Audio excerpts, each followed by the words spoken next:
This week's Torah portion could have been all about Jacob and Esau. But I'm not going to go there. Yeah, I bet you didn't see that coming. Today, on Gotheology.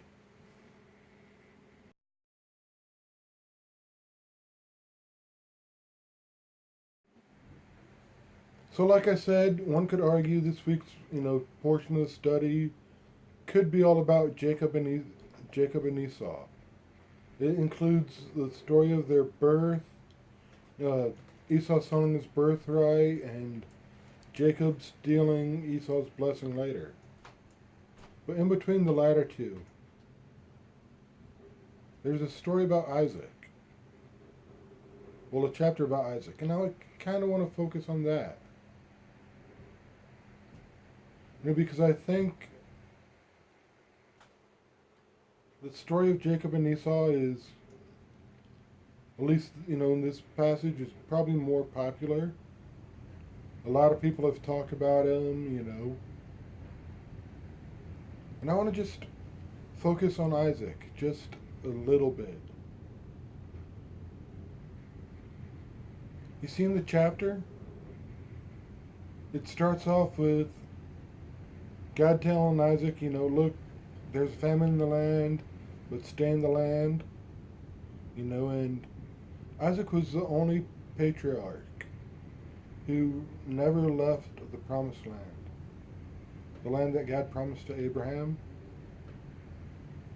So God's like, hey, stay in the land, we'll bless you here. Well, Isaac does that, and he travels a little bit throughout the land and comes to Amalek. And if you guys are familiar with that name, it's like a title of king or pharaoh. And Abraham met this king or pharaoh, not this one, but he met somebody with that same title. And Isaac does the same thing to the person who has the title as Abraham did. He lies about his wife, says his wife is his sister. And the king of course finds out, and they're like, dude, why'd you do that to us? And he's like, because I didn't think you feared God and you'd kill me to get to her, and there's this whole story that is very reminiscent of Abraham and Sarah.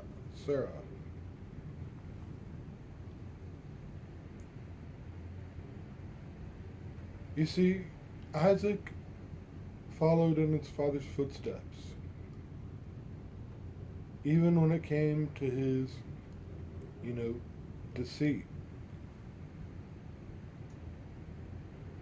So, it says he stayed in the land, and dug up some of the wells that his father dug when he was there, and called them by the names that his father called them.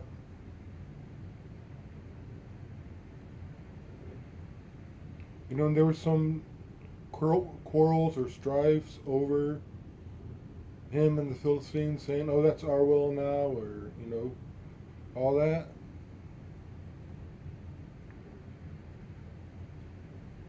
There's even a peace treaty between Isaac and the Philistines of the time. They said, hey, look, we see God has blessed you, so promise you will not do harm to us from this day forward, because we've treated you with respect. And, well, not treated you with respect, we've done no harm to you, so do no harm to us. Now, I think that's kind of ironic that, yeah, we've done no harm to you, we've just argued over your wells, But, again, I think there was a similar deal made with Abraham. And again, we see Isaac in his own way following with his father's footsteps, with his father's respect, with God blessing him and making him prosperous.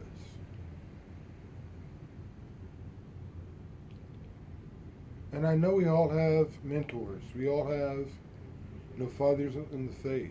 Whether they're our biological father or they're our spiritual father. We all have people we look up to.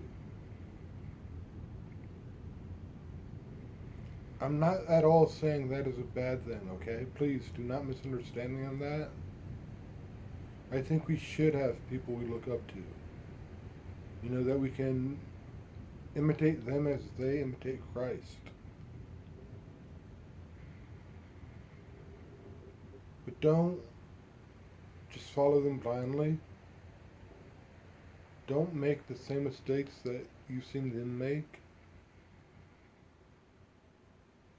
Like I alluded that, Isaac did the same thing Abraham did with the deceit of his wife. Don't follow their mistakes. Strive to be better than they are in that aspect. Learn what you can about Christ and about your faith and how to grow. But if you see something that could be damaging to your faith, or could even be questionable for it, don't follow that.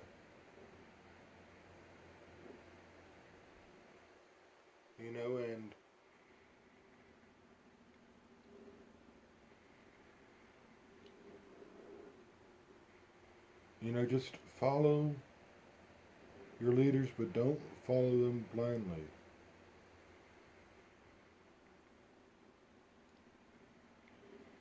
Anyway, that's just my thoughts on this week's tour report and this week's study. Like I said, I could have gone into Jacob and Esau a little bit, but I just thought, maybe the story about having a mentor and following them, they're good examples, not necessarily they're bad examples. I thought it would be, maybe a different insight on it. On the portion, so you guys don't hear the same old stories and analogies and, for the umpteenth time. Anyway, you guys, take care, and I'll see you next week. Peace.